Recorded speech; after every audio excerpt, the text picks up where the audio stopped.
नमस्कार प्रिय दर्शकों, अगर हम इस सत्य को समझ जाएंगे तो जीवन में कभी दुखी नहीं रहेंगे।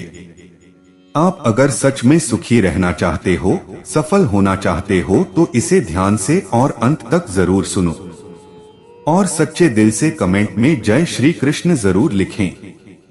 दर्शकों, असाधारण होने की आकांक्षा, बहुमूल्य वस्तु की चाहत और शिखर को छूने की मनोवृत्ति हमको पागल बना देती है। लेकिन हम यह नहीं जानते हैं कि जीवन में जो साधारण हो जाता है, जो सरल होता है, वही असाधारण बन जाता है। लेकिन कोई साधारण होना नहीं चाहता है, अहंकार ऐसा होने भी नहीं देता है। इस कारण हम अनिद्रा, भूख, भय, चिंता, सुख की खोज अनवरत करते रहते हैं और जिस दिन सत्य का ज्ञान होता है उस दिन हमारे हाथ से समय खत्म हो गया रहता है। इस जगत में सबसे कीमती क्या है? जवाब मिलेगा नौकरी, घर, स्वास्थ्य, धन, रत्न, सोना आदि कीमती वस्तुएं हैं। लेकिन यह सच नहीं है। संसार में जो चीजें फ्री में मिलती हैं, वही सबसे ज्यादा कीमती हैं। नींद, हवा, पानी, शांति, आनंद, उत्सव, प्रकाश, अग्नि और इनसे भी ज्यादा सांसें। जीवन और जगत की ये सबसे बहुमूल्य चीजें हैं जिनका कोई मूल्य नहीं है और कोई मोल हो भी नहीं सकता। यह सत्य है, लेकिन हमें यह दिखता नहीं है। इसका कारण है मन और बुद्धि को विचारों में लिप्त कर लेना। जिस दिन हम निर्विचार हुए, उसी दिन यह सरल सत्य प्रकट हो जाएगा। हमें समझ में आ जाएगा कि जो साधारण और सामान्य चीजें हैं, वे कितनी दुर्लभ हैं। असाधारण होने की आकांक्षा, बहुमूल्य वस्तु की चाहत और शिखर को छूने की मनोवृत्ति हमको पागल बना देती है। लेकिन हम यह नहीं जानते हैं कि जीवन में जो साधारण हो जाता है, जो सरल होता है, वही असाधारण बन जाता है। लेकिन कोई साधारण होना नहीं चाहता है, अहंकार ऐसा होने भी नहीं देता है। इस कारण हम अनिद्रा, भूख, भय, चिंता, सुख की खोज अनवरत करते रहते हैं और जिस दिन सत्य का ज्ञान होता है उस दिन हमारे हाथ से समय खत्म हो गया रहता है। एक कहानी से हम समझते हैं। एक राजा ने सुंदर महल बनवाया, जिसके मुख्य द्वार पर गणित के सूत्र लिखवाए। उसने घोषणा की सूत्र को हल करने पर ही द्वार खुलेगा। अनगिनत विद्वान आए और चले गए। कई लोगों ने इन सूत्रों को हल करने में दिन रात लगा दिए, पर सफल नहीं रहे। एक साधक को समय मिला तो उसने आंख बंद कर कुछ पल ध्यान किया। इसके बाद द्वार को धीरे से धक्का दिया तो द्वार खुल गया। राजा ने साधक से पूछा, इतनी आसानी से द्वार कैसे खोल लिया? साधक बोला कि अंतर्मन से आवाज आई कि पहले यह देख लो कि द्वार भी बंद है या नहीं। मैंने बस दिल की बात मानी। जीवन भी ऐसा ही है। हम पहले ही मान बैठे हैं कि समस्याएं हैं। कई बार यह जिंदगी हमें बताती है कि समस्या है ही नहीं, लेकिन हमारे विचारों ने ऐसी सोच बना ली है। असाधारण होने के लिए अपनी वासना का त्याग करना होगा। बहुमूल्य बनने के लिए साधारण बनना होगा, जैसे वृक्ष, नदी, चांद, जानवर। उनकी तरह जीवन को सरलता और सजगता से जीने का अभ्यास करना होगा। साधारण होने में संचय का मोह बाधा है। बहुमूल्य में अहंकार रोड़ा है। बुद्ध जिस दिन साधारण बने, अपनी चेतना को भावहीन किया, उसी दिन वह बहुमूल्य और असाधारण हो गए। हम चाहते क्या हैं? भरपूर आनंद, ताजी हवा, संपूर्ण शांति, असीमित आनंद, सजग सांस और अनंत उत्सव।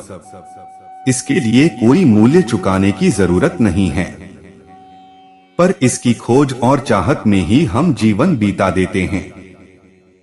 स्टीव जॉब्स ने अपनी मृत्यु के पूर्व लिखा, मैं यहाँ अंधेरे में लाइफ सपोर्टिंग मशीन की ग्रीन लाइट देख रहा हूँ, साथ ही भगवान को भी महसूस कर रहा हूँ। मुझे मौत पास आती नजर आ रही है। मैं कहना चाहता हूँ कि जब आप अपने आखिरी समय के लिए पर्याप्त रुपया इकट्ठा कर लेते हैं तो आपको रिश्तों, अपनी कला और बचपन के सपनों पर ध्यान देना चाहिए। हमेशा कमाने की आदत आपको विकृत इंसान बना देगी। उनका कहना था कि आप अपने लिए ड्राइवर हायर कर सकते हो, लेकिन कितना भी पैसा होने पर आप किसी को अपनी बीमारी के लिए हायर नहीं कर सकते। मैनेजमेंट मास्टर कहें या जगत गुरु, गिरधारी कहें या रणछोड़, भगवान कृष्ण के जितने नाम हैं उतनी कहानियां। जीवन जीने के तरीके को अगर किसी ने परिभाषित किया है तो वो कृष्ण हैं। कर्म से होकर परमात्मा तक जाने वाले मार्ग को उन्हीं ने बताया है। संसार से वैराग्य को सिरे से नकारा, कर्म का कोई विकल्प नहीं, ये सिद्ध किया। कृष्ण कहते हैं, मैं हर हाल में आता हूँ, जब पाप और अत्याचार का अंधकार होता है तब भी, जब प्रेम और भक्ति का उजाला होता है तब भी। दोनों ही परिस्थिति में मेरा आना निश्चित है। वैसे तो कृष्ण का संपूर्ण जीवन ही एक प्रबंधन की किताब है, जिसे सैकड़ों हजारों बार कहा सुना जा चुका है। कुरुक्षेत्र में दो सेनाओं के बीच खड़े होकर भारी तनाव के समय कृष्ण ने अर्जुन को जो ज्ञान दिया वो दुनिया का श्रेष्ठतम ज्ञान है। गीता का जन्म युद्ध के मैदान में दो सेनाओं के बीच हुआ। जीवन की श्रेष्ठतम बातें भारी तनाव और दबाव में ही होती हैं। अगर आप दिमाग को शांत और मन को स्थिर रखने की कोशिश करें तो सबसे बुरी परिस्थितियों में भी आप अपने लिए कुछ बहुत बेहतरीन निकाल पाएंगे। ये कृष्ण सिखाते हैं। गीता पढ़ने से पहले अगर इसी बात को समझ लिया जाए तो गीता पढ़ना सफल हुआ। कृष्ण का जीवन ऐसी ही बातों से भरा पड़ा है, जरूरत है नजरिए की। उनका जीवन आपके लिए माइथोलॉजी का एक हिस्सा मात्र भी हो सकता है और आपका पूरा जीवन बदलकर रख देने वाला ज्ञान भी। आवश्यकता हमारी है, हम उनके जीवन से लेना क्या चाहते हैं। कृष्ण मात्र कथाओं में पढ़ा या सुना जाने वाला पात्र नहीं है, वो चरित्र और व्यवहार में उतारे जाने वाले देवता हैं। कृष्ण से सीखें कैसे जीवन को श्रेष्ठ बनाया जाए। 10 बातें हैं जो अगर व्यवहार में उतार ली तो सफलता निश्चित मिलेगी। शुरू से अंत तक जीवन संघर्ष ही है। कारागृह में जन्मे कृष्ण, पैदा होते ही रात में यमुना पार कर गोकुल ले जाया गया। तीसरे दिन पुतना मारने आ गई। यहाँ से शुरू हुआ संघर्ष देह त्यागने से पहले द्वारिका डुबोने तक रहा। कृष्ण का जीवन कहता है, आप कोई भी हो, संसार में आए हैं तो संघर्ष हमेशा रहेगा।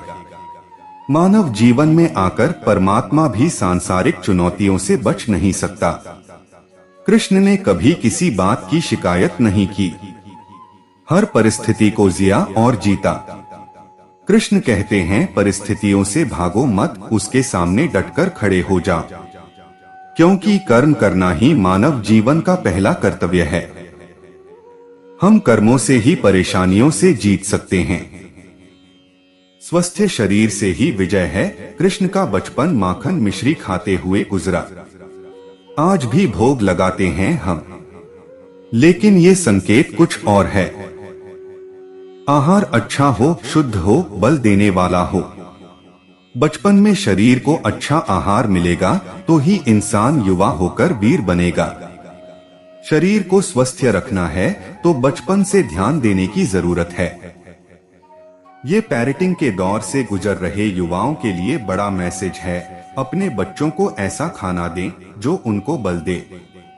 सिर्फ स्वाद के लिए ही ना खिलाएं, तभी वे बड़े होकर स्वयं को और समाज को सही दिशा में ले जा पाएंगे। पढ़ाई किताबी ना हो, रचनात्मक हो। कृष्ण ने अपनी शिक्षा मध्य प्रदेश के उज्जैन में सांदीपनी ऋषि के आश्रम में रहकर पूरी की थी। कहा जाता है 64 दिन में उन्होंने 64 कलाओं का ज्ञान हासिल कर लिया था। वैदिक ज्ञान के अलावा उन्होंने कलाएं सीखी। शिक्षा ऐसी ही होनी चाहिए जो हमारे व्यक्तित्व का रचनात्मक विकास करे। संगीत, नृत्य, युद्ध सहित 64 कलाओं कृष्ण के व्यक्तित्व का हिस्सा हैं। बच्चों में कोरा ज्ञान ना भरें, उनकी रचनात्मकता को नए आयाम मिले, ऐसी शिक्षा व्यवस्था हो। रिश्तों से ही जीवन है, बिना रिश्तों के कुछ नहीं। कृष्ण ने जीवन भर कभी उन लोगों का साथ नहीं छोड़ा जिनको मन से अपना माना। अर्जुन से वे युवावस्था में मिले, ऐसा महाभारत कहती है, लेकिन अर्जुन से उनका रिश्ता हमेशा मन का रहा।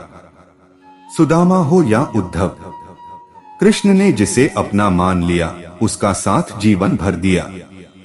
रिश्तों के लिए कृष्ण ने कई लड़ाइयां लड़ी और रिश्तों से ही कई लड़ाइयां जीती। उनका सीधा संदेश है, सांसारिक इंसान की सबसे बड़ी धरोहर रिश्ते ही हैं। अगर किसी के पास रिश्तों का थाती नहीं है तो वो इंसान संसार के लिए गैर जरूरी है। इसलिए अपने रिश्तों को दिल से जिएं, दिमाग से नहीं। नारी का सम्मान समाज के लिए जरूरी। राक्षस नरकासुर का आतंक था। करीब 16,100 महिलाओं को उसने अपने महल में कैद किया था। महिलाओं से बलात्कार में उसे सुख मिलता था। कृष्ण ने उसे मारा, सभी महिलाओं को मुक्त कराया, लेकिन सामाजिक कुरीतियां तब भी थीं। उन महिलाओं को अपनाने वाला कोई नहीं था। खुद उनके घर वालों ने उन्हें दूषित मानकर त्याग दिया। ऐसे में कृष्ण आगे आए, सभी 16,000 महिलाओं को अपनी पत्नी का दर्जा दिया। समाज में उन्हें सम्मान के साथ रहने के लिए स्थान दिलाया। कृष्ण ने हमेशा नारी को शक्ति बताया, उसके सम्मान के लिए तत्पर रहे। पूरी महाभारत नारी के सम्मान के लिए ही लड़ी गई। सो आप कृष्ण भक्त हैं तो अपने आसपास की महिलाओं का पूरा सम्मान करें। कृष्ण की कृपा पाने का ये सरलतम मार्ग है। आपके मतभेद अगली पीढ़ी के लिए बाधा ना बने। कम ही लोग जानते हैं कि जिस दुर्योधन के खिलाफ कृष्ण ने आजीवन पांडवों का साथ दिया, उसकी मौत का कारण भी कृष्ण की कूटनीति बनी। वो ही दुर्योधन रिश्ते में कृष्ण का समधी भी था। कृष्ण के पुत्र सांब ने दुर्योधन की बेटी लक्ष्मणा का अपहरण करके उससे विवाह किया था, क्योंकि लक्ष्मणा सांब से विवाह करना चाहती थी, लेकिन दुर्योधन खिलाफ था। सांब को कौरवों ने बंदी भी बनाया था।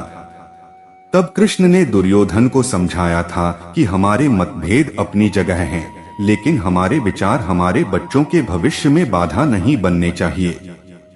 दो परिवारों के आपसी झगड़े में बच्चों के प्रेम की बलि न चढ़ाई जाए। कृष्ण ने लक्ष्मणा को पूरे सम्मान के साथ अपने यहाँ रखा। दुर्योधन से उनका मतभेद हमेशा रहा, लेकिन उन्होंने उसका प्रभाव कभी लक्ष्मणा और सांब की गृहस्थी पर नहीं पड़ने दिया। शांति का मार्ग ही विकास का रास्ता है। कृष्ण ने महाभारत युद्ध के पहले शांति से समझौता करने के लिए पांडवों और कौरवों के बीच मध्यस्थता की। हालांकि दोनों ही पक्ष युद्ध लड़ने के लिए आतुर थे, लेकिन कृष्ण ने हमेशा चाहा कि कैसे भी युद्ध टल जाए। झगड़ों से कभी समस्याओं का समाधान नहीं होता है। शांति के मार्ग पर चलकर ही हम समाज का रचनात्मक विकास कर सकते हैं। कृष्ण ने समाज की शांति से मन की शांति तक दुनिया को ये समझाया कि कोई भी परेशानी तब तक मिट नहीं सकती जब तक वहाँ शांति ना हो, फिर चाहे वो समाज हो या हमारा खुद का मन। शांति से ही सुख मिल सकता है, साधनों से नहीं। हमेशा दूरगामी परिणाम सोचें। महाभारत में जुए की घटना के बाद पांडवों को वनवास हो गया। कृष्ण ने अर्जुन को समझाया कि ये समय भविष्य के लिए तैयारी करने का है। महादेव शिव, देवराज इंद्र और दुर्गा की तपस्या करने को कहा। कृष्ण जानते थे कि दुर्योधन को कितना भी समझाया जाए, वो पांडवों को कभी उनका राज्य नहीं लौटाएगा। तब शक्ति और सामर्थ्य की जरूरत होगी। कर्ण के कुंडल कवच पांडवों की जीत में आड़े आएंगे, ये भी वे जानते थे। उन्होंने हर चीज पर बहुत दूरगामी सोच रखी। कोई भी फैसला तात्कालिक आवेश में नहीं लिया। हर चीज के लिए आने वाली पीढ़ियों तक का सोचा। यही सोच समाज का निर्माण करती है। हर परिस्थिति में मन शांत और दिमाग स्थिर रहे। पांडवों के राजसूय यज्ञ में शिशुपाल कृष्ण को अपशब्द कहता रहा। छोटा भाई था लेकिन मर्यादाएं तोड़ दी। पूरी सभा चकित थी, कुछ क्रोधित भी थे, लेकिन कृष्ण शांत थे, मुस्कुरा रहे थे। शांति दूत बनकर गए तो दुर्योधन ने अपमान किया। कृष्ण शांत रहे। अगर हमारा दिमाग स्थिर है, मन शांत है, तभी हम कोई सही निर्णय ले पाएंगे। आवेश में हमेशा हादसे होते हैं, ये कृष्ण सिखाते हैं। विपरीत परिस्थितियों में भी कभी विचलित नहीं होने का गुण कृष्ण से बेहतर कोई नहीं जानता। लीडर बने, श्रेय लेने की होड़ से बचें। कृष्ण ने दुनिया भर के राजाओं को जीता था। जहां ऐसे राजाओं का राज था जो भ्रष्ट थे, जैसे जरासंध, लेकिन कभी किसी राजा का सिंहासन नहीं छीना। कृष्ण के पूरे जीवन में कभी ऐसा नहीं हुआ कि उन्होंने किसी राजा को मारकर उसका शासन खुद लिया हो। जरासंध को मारकर उसके बेटे को राजा बनाया, जो चरित्र का अच्छा था। सभी जगह ऐसे लोगों को बैठाया जो धर्म को जानते थे। कभी किंग नहीं बने, हमेशा किंगमेकर की भूमिका में रहे। महाभारत युद्ध में भी खुद हथियार नहीं उठाया, पूरा युद्ध कूटनीति से लड़ा। पांडवों को सलाह देते रहे, लेकिन जीतने का श्रेय भीम और अर्जुन को दिया। मन को शांत और स्थिर करने के लिए भगवान कृष्ण ने बताए हैं 2 उपाय। किसी भी चीज को समझने के लिए सबसे पहले मन को शांत रखना चाहिए और फिर काम पर ध्यान देना चाहिए, क्योंकि हम मन से ही प्रश्न खोज लेते हैं और मन में ही जवाब देकर बैठ जाते हैं। भगवान कृष्ण ने मन को शांत रखने के लिए 2 चीजें बताई हैं। भगवद गीता में भगवान श्री कृष्ण कहते हैं, मन का बेचैन होना उसका स्वभाव है। हमारे मन को लगता है कि अगर वह अलग अलग बातों के बारे में सोचता रहेगा तो हमें आने वाली हर मुश्किल और मुसीबत से बचा लेगा, पर ऐसा होता नहीं है। हम अपने जीवन का काफी अधिक समय सोच विचार करके परेशान होने में निकाल देते हैं। भगवान श्री कृष्ण कहते हैं कि मन का यह स्वभाव बदलना मुश्किल जरूर है, असंभव नहीं। अच्छा, अब आप एक बात बताइए, क्या आप कौए को कह सकते हैं कि वो काव काव की आवाज ना करे? या फिर क्या आप किसी मेंढक को कह सकते हैं कि वह पानी देखते ही ऊंची छलांग ना मारे? हमारे मन का भी कुछ ऐसा ही है। जीवन में कुछ भी होता है, अच्छा या बुरा, हमारा मन उस पर काव काव करने लगता है। काव काव से मेरा मतलब है चिंता करना, व्याकुल होना। कोई बुरी बात होती भी नहीं है और मन परेशानी की ऊंची ऊंची लपटें लेने लगता है। कभी कभी तो मुझे ऐसा लगता है कि हम में से कई लोग सिर्फ परेशान होने के लिए जीते हैं। सारी परेशानी, पीड़ा, दुविधा अक्सर हमारी मन की बनाई हुई कहानियां होती हैं। भगवान श्री कृष्ण हमें हमारे मन को शांत और स्थिर करने के लिए 2 उपाय देते हैं। पहला, ध्यान लगाना या मेडिटेट करना। दूसरा, वैराग्य भाव सीखना। अब ध्यान या मेडिटेशन शब्द सुनते ही आप में से कई लोग कहेंगे कि आप आंख बंद कर सांसें अंदर बाहर नहीं ले सकते। यहाँ हम सब गलती कर बैठते हैं। मेडिटेशन या ध्यान का मतलब सिर्फ आंख बंद कर बैठना नहीं होता। मेडिटेशन का मतलब होता है अपना पूरा ध्यान किसी चीज पर लगाना और उसे हटने नहीं देना। अगर आप रोटी बना रहे हैं तो सिर्फ उस बात पर ध्यान दीजिए। अगर आप पिक्चर देख रहे हैं तो अपना पूरा ध्यान पिक्चर पर लगाएं। यह मत सोचिए कि पिक्चर देखकर आप अपना कितना वक्त बर्बाद कर रहे हैं। जब आप जीवन के हर छोटे बड़े काम को पूरे ध्यान से करते हैं तो आपका जीवन ही एक मेडिटेशन बन जाता है। ऐसे जीवन में शांति, स्थिरता, साहस और सफलता का होना अनिवार्य है। वैराग्य भाव दूसरा उपाय। वैराग्य का अर्थ यह नहीं कि आप सब कुछ छोड़कर जंगल में जाकर बैठ जाएं। वैराग्य का सच्चा अर्थ है कि आप जो काम कर रहे हैं उसका क्या नतीजा या रिजल्ट निकलेगा उसकी चिंता ना करें। जैसे अगर आपने कोई इंटरव्यू दिया, आप यह कर सकते हैं कि पूरे मन से तैयारी करें और अपना बेस्ट देकर आ जाएं। वह नौकरी मिलना या ना मिलना आपके हाथ में नहीं है। इस नतीजे के पीछे अलग अलग चीजें हैं जो आपके बिल्कुल कंट्रोल में नहीं। तो जिस चीज के बारे में आप कुछ कर नहीं सकते उसके बारे में चिंता भी ना करें। यही वैराग्य का सच्चा मतलब होता है। और यही है भगवान श्री कृष्ण का दूसरा उपाय मन को चिंता की लपटों से बचाने का। याद रखिए, आप पूरे के पूरे इंसान हैं, समझदारी, संयम और कुशलता से भरे इंसान। आपका मन जब भी कौए की तरह अलग अलग बातों पर आपको परेशान करने लगे, तब अपने मन को भी प्यार से समझाइए और शांत कर लीजिए। बस अपने ऊपर विश्वास रखिए कि आप कभी अपना बुरा नहीं होने देंगे। जीवन में समृद्धि और सफलता प्राप्त करने के लिए इन चीजों को छोड़े और इनको पकड़े। जीवन वही देता है जो आप उससे मांगते हैं, और जब आपको वह चीज मिल जाती है तब उसकी कोई कद्र नहीं होती है। भगवान कृष्ण ने गीता में बताया है कि सफलता प्राप्त करने के लिए जीवन में कुछ बदलाव करने होंगे। आइए इस लेख के माध्यम से जानते हैं कृष्ण ने क्या कहा है। भगवद गीता में श्री कृष्ण कहते हैं, हमारी सफलता केवल हमारे कर्म पर निर्भर है। जीवन में हमेशा हमें कुछ न कुछ चाहिए ही होता है। यह हमारी प्रकृति है। अब इन सब आशाओं और महत्वाकांक्षाओं को पूरा करने के लिए कर्म तो हमें करने ही पड़ते हैं। अब आप कर्म किस भाव से करते हैं, यह आप पर निर्भर है। आपके कर्म के पीछे जो भावना होती है वह आपके संतोष का सबसे बड़ा कारण बन सकती है। भगवान श्री कृष्ण हमें बताते हैं कि इस जीवन में कर्म से बचना असंभव है।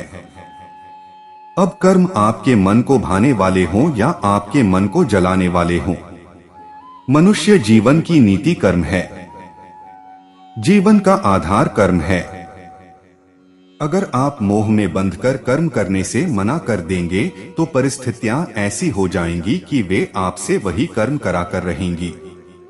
यह वैसी ही बात है जब अर्जुन कुरुक्षेत्र के महायुद्ध के बीचों बीच अपने अस्त्र डाल देते हैं, क्योंकि कुछ क्षणों के लिए अर्जुन इस मोह में बंध जाते हैं कि अस्त्र उठाने से वह अपने कुल का, अपने संबंधियों का विनाश रचेंगे। तब शायद अर्जुन को कर्म में न संतोष मिल रहा था और न आनंद। इस अवस्था में भगवान श्री कृष्ण पार्थ को बताते हैं कि अगर हम कर्म से मुंह मोड़ लेंगे तो इसका अर्थ यह नहीं कि हम वह करने से बच जाएंगे। कर्म से आप केवल तब बच सकते हैं जब आप उसको करके उसे पूरा करें। अब यह आप पर है कि आप अपने कर्म को धर्म समझकर करें या बोझ समझकर।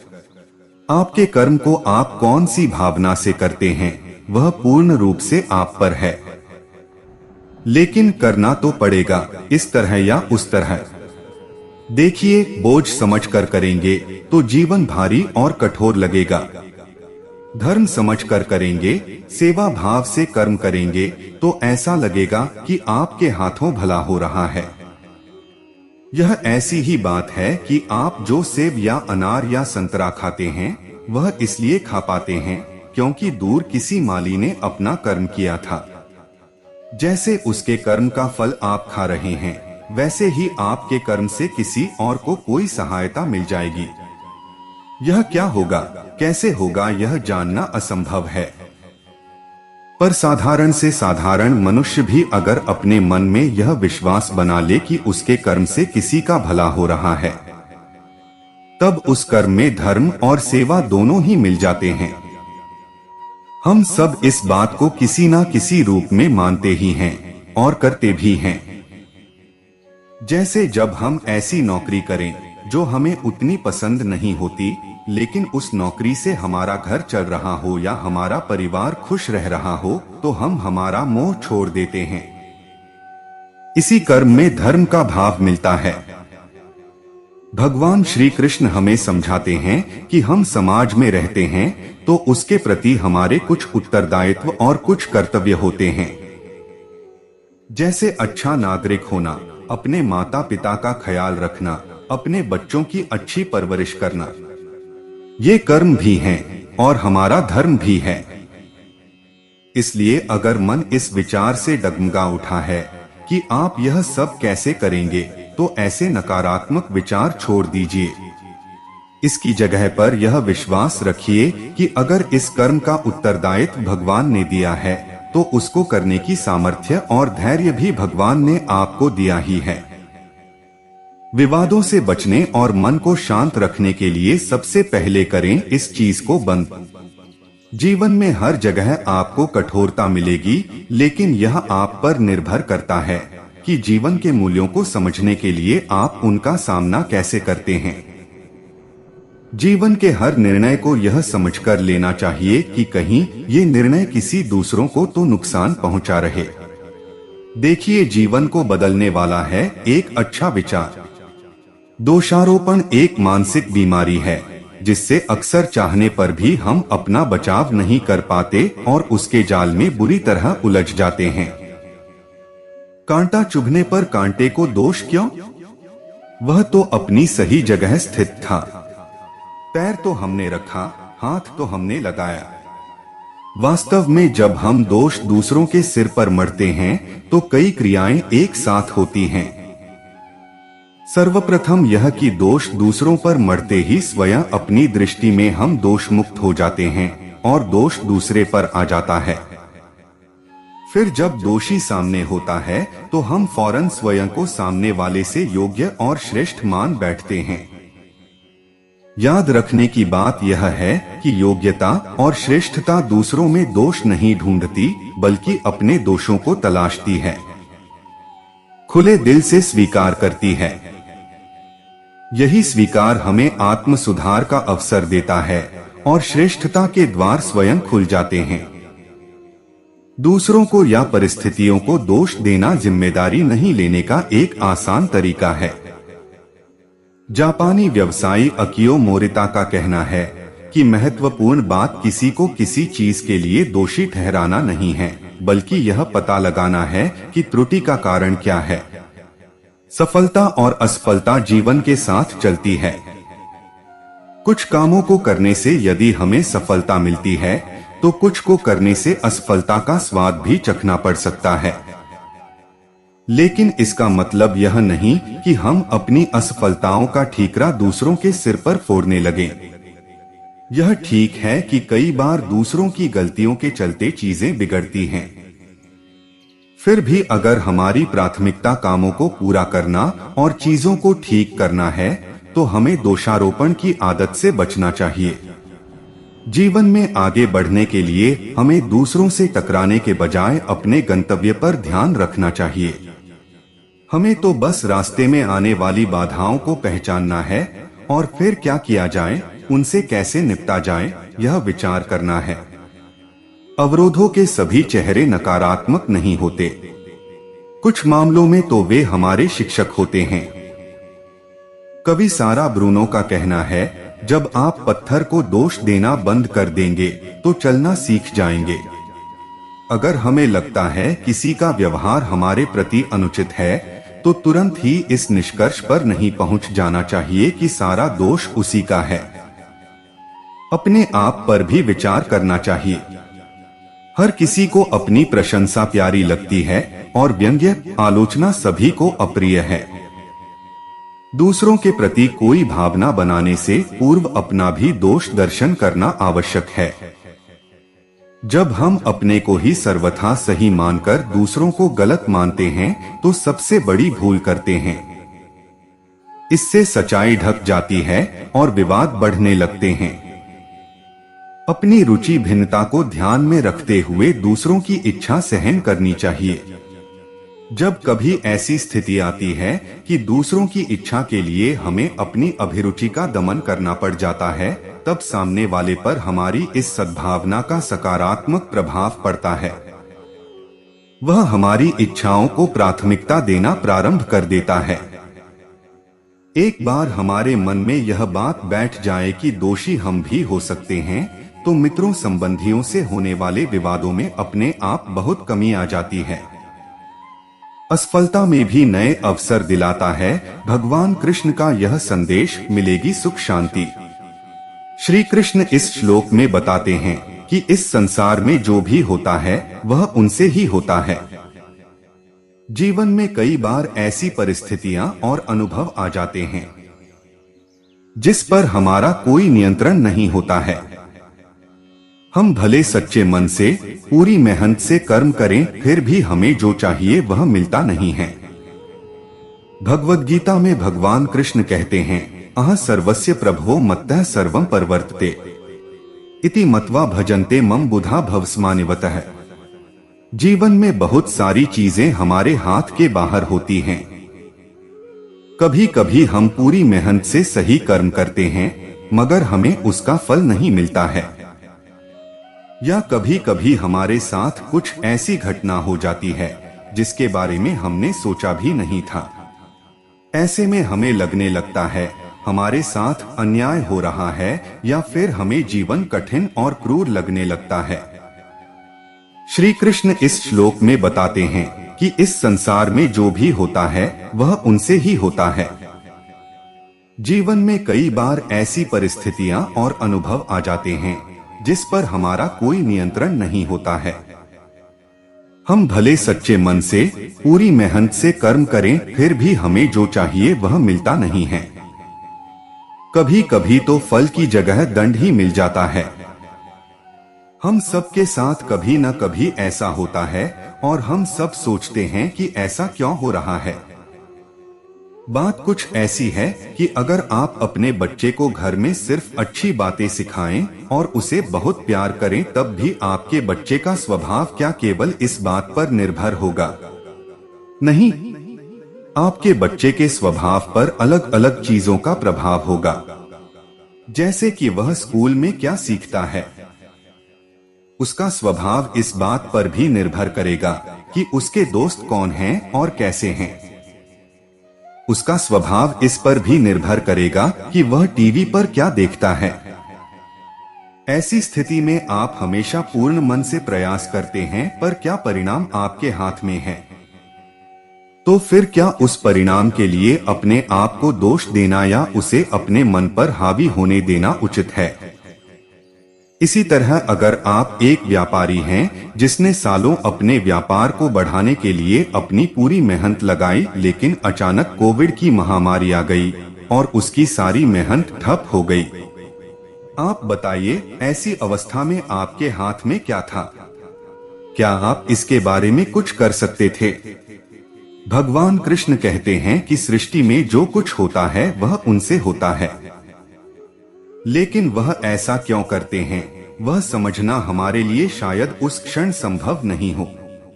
जैसे शायद आपका एक व्यापार इसलिए बंद हो गया हो ताकि आप कुछ नया करने का साहस और सामर्थ्य पा सकें, लेकिन उस क्षण जब आपको नुकसान हो रहा हो या आप कठिन परिस्थिति का सामना कर रहे हो, तब शायद आप यह समझ न सकें कि आपके साथ क्या हो रहा है।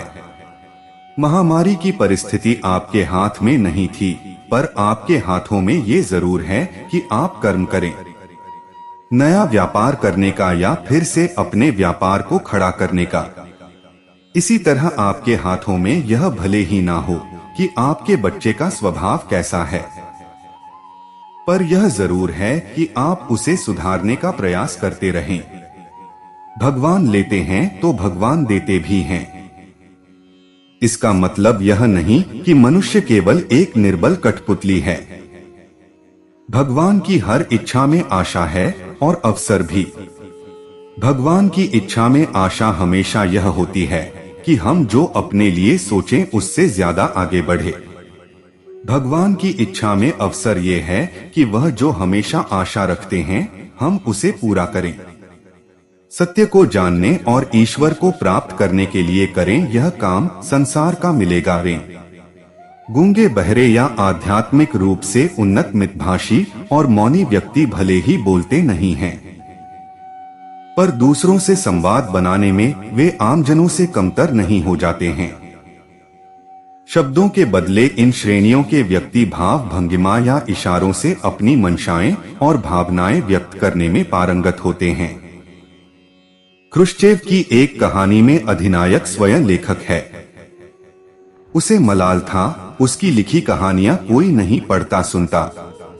उसने नियम बना लिया, रोज शाम को वह अपने घोड़े को कहानी सुनाता और चैन पाता। विचार, भाव, कौतूहल, उद्गार, व्यथाएं और संवेदनाएं साझा किए बिना जीवन बोझिल हो जाता है। सुनने वाला न मिले तो व्यक्ति एकाकी तथा मन और चित्त से बीमार पड़ जाएगा। कुछ एक तो विक्षिप्त होते देखे जाते हैं। शब्द बेशक अभिव्यक्ति का प्रभावी साधन है, फिर भी इसकी सीमाएं हैं। गूंगे भरे या आध्यात्मिक रूप से उन्नत मितभाषी और मौनी व्यक्ति भले ही बोलते नहीं हैं, पर दूसरों से संवाद बनाने में वे आमजनों से कमतर नहीं होते। यह दूसरी बात है कि उनके संप्रेषण के तौर तरीके आमजनों से भिन्न, हमारी समझ से परे होते हैं। शब्दों के बदले इन श्रेणियों के व्यक्ति भाव भंगिमा या इशारों से अपनी मंशाएं और भावनाएं व्यक्त करने में पारंगत होते हैं। भाषा विज्ञानी बताते हैं कि संप्रेषण में शब्दों का अंशदान बमुश्किल 20% रहता है। भाव भंगिमा और शारीरिक अदाओं से इतर शाब्दिक अभिव्यक्ति के अन्य घटक हैं शब्दों की तीव्रताएं, इनके उच्चारण में उतार चढ़ाव आदि। परवरिश, शिक्षा, आस्था आदि के अनुसार सभी की सोच अलग अलग हो जाती है। फिर चूंकि हमें समाज में रहते विभिन्न पृष्ठभूमि के व्यक्तियों से तालमेल बनाना पड़ता है, उनके स्वभाव और विचारों को नहीं समझेंगे तो अवांछित मतभेद और कलह उपजेगा। सभी पंथों में मेलजोल को बढ़ावा देने की संस्तुति का तर्क यही है कि पूर्वाग्रह घटे और एकता बढ़े। मेलजोल बेहतर होने से आपसी प्रेम, सहयोगी भाव और सौहार्द में समृद्धि होती है। संवाद की प्रक्रिया में दो या अधिक पक्ष अनुकूल मुद्रा में किसी सामूहिक समस्या पर विचार करते हैं तो गलतफहमियां दूर होती हैं और समाधान के द्वार खुलते हैं। प्रार्थनाएं सामूहिक स्तर पर आयोजित करने के पीछे भी यही आशय रहता है। संवादों के सफल होने की शर्त है कि दोनों पक्षों में एक दूसरे के विचारों का समादर हो और आपसी विश्वास हो, अन्यथा संवाद का निष्फल होना तय है। जब हम आश्वस्त होते हैं कि दूसरा व्यक्ति हमारा हित चाहता है, तब हम मनोयोग से न केवल दूसरे की सुनते हैं बल्कि उसे आचरण में ढालने का प्रयास करते हैं। मसलन सास कितनी भी सहयोगी, सहज और अनुकूल प्रवृत्ति की हो, कुछ बहुएं उन्हें वैरी समझेंगी।